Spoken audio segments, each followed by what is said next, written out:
I've been checking in on Bill O'Reilly. He's still around. He's still broadcasting. He's still upright. And he had some questions as he's previewing his upcoming interview with Mark Levin about his book, American Marxism, about the thesis, that I think is a question that we all kind of might have if we could play that now. As you know, Mark Levin has a big bestseller on Marxism. We're going to have him on the program tomorrow. But rather than go through the book, which he has done a million times, I want to get him to comment on why Disney is woke and why Disney plays into the far left and why Coca-Cola does and why the airlines do and why Comcast does. I want to get the why behind all this, because Levin has tied it in his book to a push for Marxism. Does the Disney board of directors know that, do you think? That's where I'm going with this interview. So it could be a totally different interview than I think Mr. Levin has done. Maybe he did it, but I didn't hear it, because I'm really interested in this. I wrote a message of the day, I hope you read it on BillO'Reilly.com, about these woke corporations and how insane they are, but I don't know why. I mean, obviously, if this country ever went socialist Marxist, the corporations are the first ones going to get hammered. You're going to see that with the Biden tax increases. So they want to get hammered? Is that what they want to do? Lose money? Lose consumers? It doesn't stack to me as a logical thinker. But Levin may have a perspective on this. And that's what I'm going to try to drag out of him tomorrow. Did he accidentally critique Levin's actual premise for Marxism? He accidentally introduced, I think, what the sort of fundamental critique of Mark Levin's American Marxism book is going to be from people like Ben Burgess when they ultimately review it, which is that he's not talking about Marxism. And even in the interview, Levin admitted, I called the book American Marxism and not Marxism. It's a different kind of thing, but it just carries the patterns. And he bullshits about certain fundamental patterns like oppressed versus oppressor, which is again, not like a fundamental Marxist understanding of the world, really.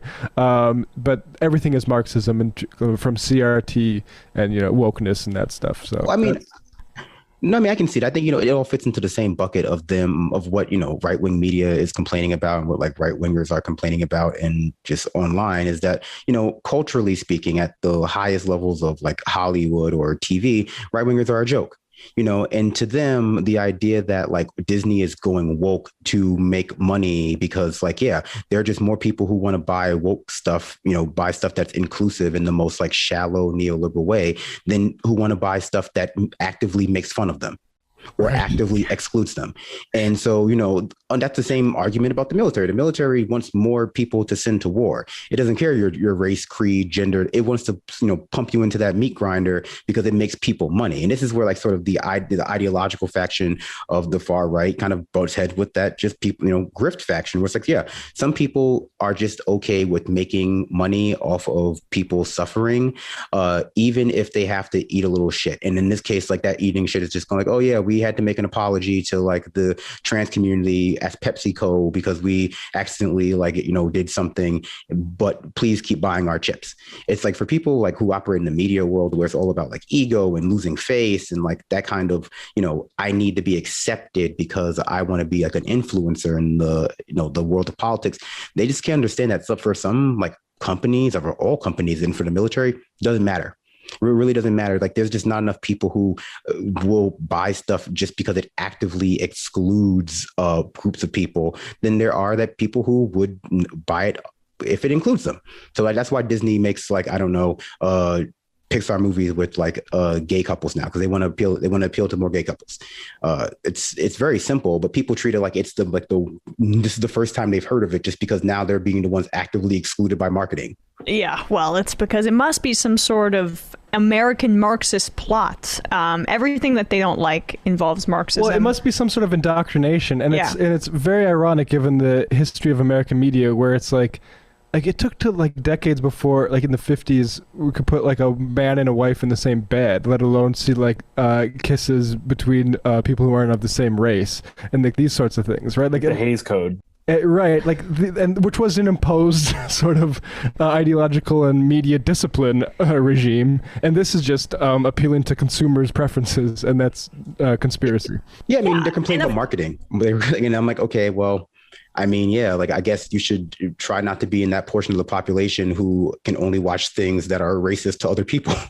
Yeah, and before that, like, of course, the media that they consumed that specifically targeted other people, that was, more about owning the libs, that's like the candy for them. But they appreciated that corporations and places like Disney didn't actively try to appeal to other people, just kind of tacitly upheld their worldview. And so now, because they had this like emotional underpinning for what corporations were providing for them, that it doesn't completely, like, at least passively in and of itself, appeal to them.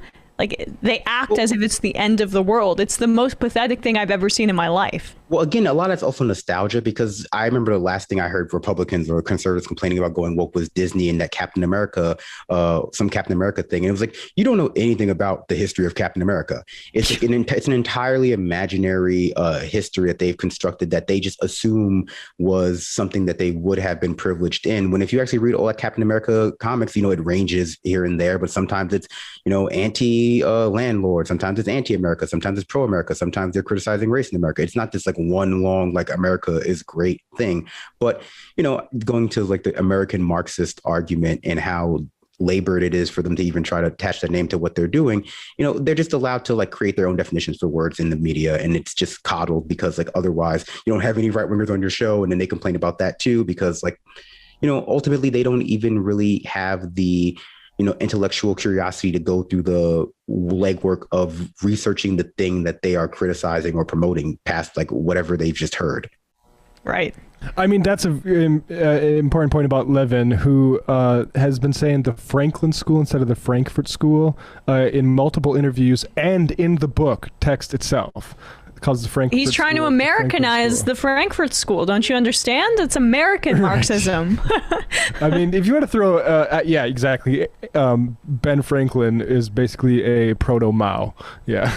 Yeah, I guess. I mean, it would make more sense in his definition of Marxism. Folks, there's more of what you've just saw where that came from.